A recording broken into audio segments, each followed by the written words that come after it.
New housing market data from this week suggests we're about to see the housing market bubble pop. Prices have just started to crack, and we could be about to witness a massive housing market crash.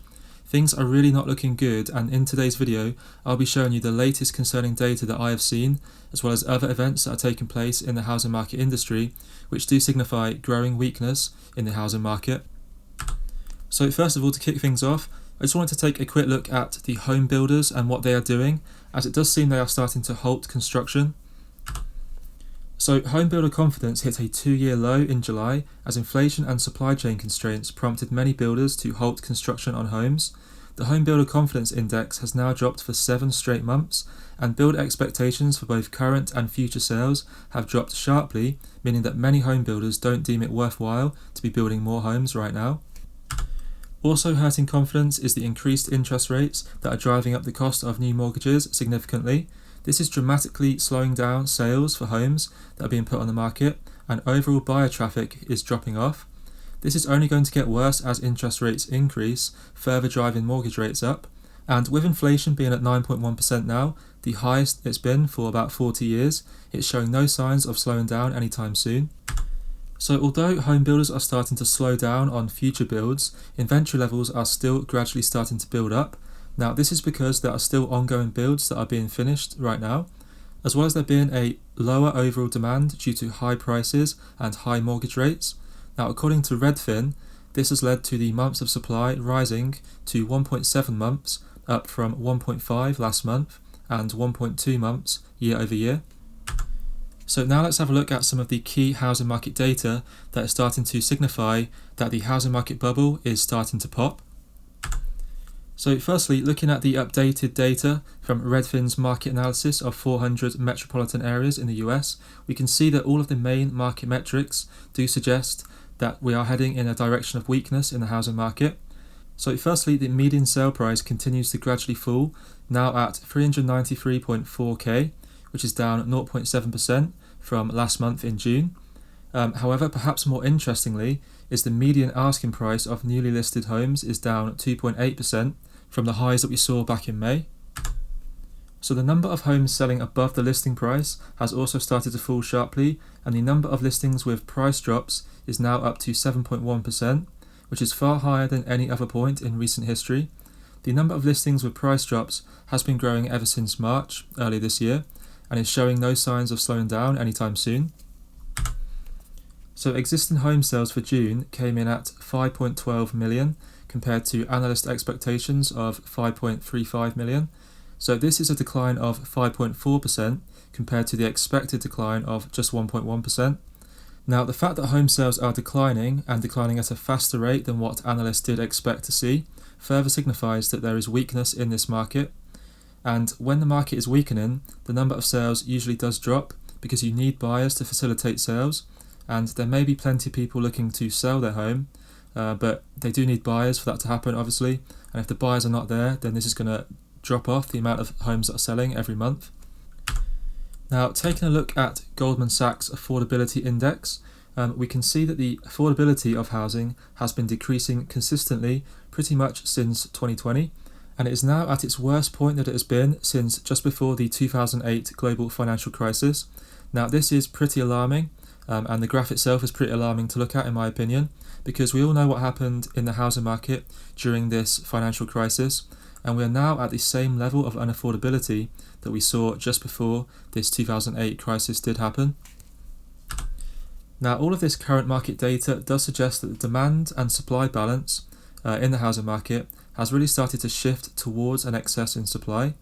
So this is likely to be due to both a rise in supply, as homeowners perhaps are looking to take advantage of these sky-high prices in real estate right now, as well as a decline in demand due to the sheer unaffordability of housing right now, as well as the highest mortgage rates that we've seen for quite a while. So now let's take a look at some of the forward-looking indicators in the housing market. So first of all, mortgage rates do impact how expensive money is to borrow, so it's therefore a good leading indicator to look at to see how high demand will be in the near future. So 30-year mortgage rates are currently sitting at around 5.51%, which is down slightly from the 5.81% that we saw earlier this year. However, this is still much higher than the 3.11% that we saw at the start of 2022.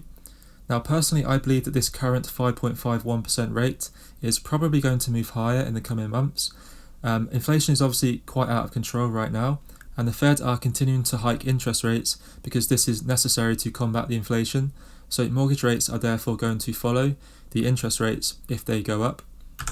So looking at Google Trends for search trends that are taking place, there were less Google searches for homes for sale on the worldwide search compared to last year. And if we look at the US specifically, they have been fairly steady, to be fair, in 2022. However, they're still down from last year. Purchase applications for mortgages are down 18% compared to a year ago, while the seasonally adjusted index was down 4% week over week. Now, this does show demand for mortgages is starting to drop off due to the rising interest rate coupled with very high real estate prices. And I would personally imagine that the demand for mortgages is only going to continue to drop off as the Fed continues to raise the interest rate to combat inflation, which obviously drives up the mortgage interest rate.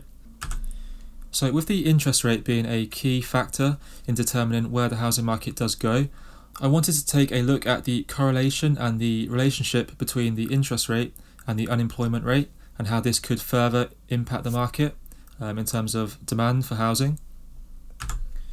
So looking back at historical data for the past 70 odd years, we can identify a pretty clear relationship between interest rates and unemployment.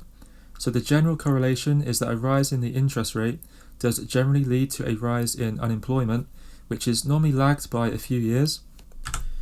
So if we first off look at the time period between 2004 and 2007, we can see that the interest rate did increase from around 1% to around 5.4%.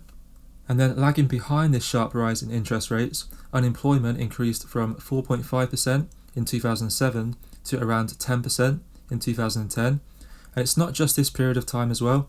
If we look right further back across the historical data, if we look at the early 1960s to the early 1980s, the interest rate did increase significantly from around 2% up to around 20%.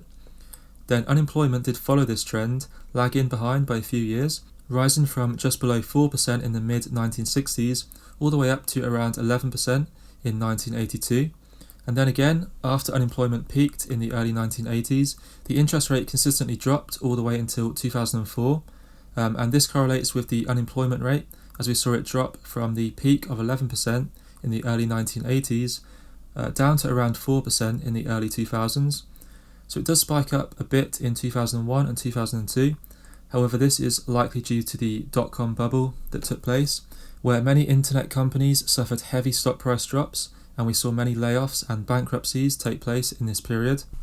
So I thought it was pretty interesting to have a look at these two charts, because it pretty much does show that at every period in history when the interest rate has risen, it does then follow that unemployment does rise with it, but on a couple years of delay. Now, of course, correlation does not always equal causation. However, this correlation does make sense to me. As interest rates increase, this decentivizes corporate investment as the cost of borrowing money does rise, and it also incentivizes consumers to save more money rather than to spend it in the economy, having a negative impact on corporate profit. And in turn, with companies experience weaker earnings as well as being less incentivized to borrow money to invest in growth, there is generally less new job openings that take place, as well as more layoffs happening. So as mentioned before, with inflation continuing to scream higher and higher every single month, the Fed has essentially had their hand forced to continue raising interest rates to fight this inflation and to get it to drop. So overall, I think we're going to see the interest rates much higher than what they are at this current moment in time. So at the moment, the unemployment rate is historically low at around 3.6%. However, we are starting to see more and more layoffs across the tech sector in particular, and with interest rates continuing to rise, I think this could mean that the unemployment rate does rise as well, sadly. So with this anticipated rise in unemployment, as well as a heightened chance of a full-on recession, I therefore believe that the demand for homes is going to drop off sharply in the coming year or so, with households generally having less income than they had before. And this is only going to contribute to a fall in house prices, as the demand for houses is likely going to dry up if this does happen. So that is all for today's video, guys. I hope you did enjoy me sort of showcasing some of the key data that I've seen in the past few days, and why I believe that this could be a negative thing for the housing market, and I hope you did find it useful as well. I also just want to make it clear that I am by no means hoping that the housing market crashes, and I'm not hoping that a recession happens. Hopefully a recession does not happen, but it's just, this video is just based on my own research and my own thoughts from what I've seen, but I'm obviously not a financial advisor, and this video is not for financial advice. This is purely for entertainment purposes only.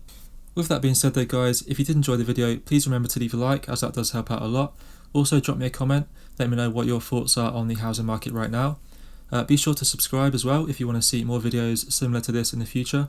And apart from that guys, thanks a lot for watching.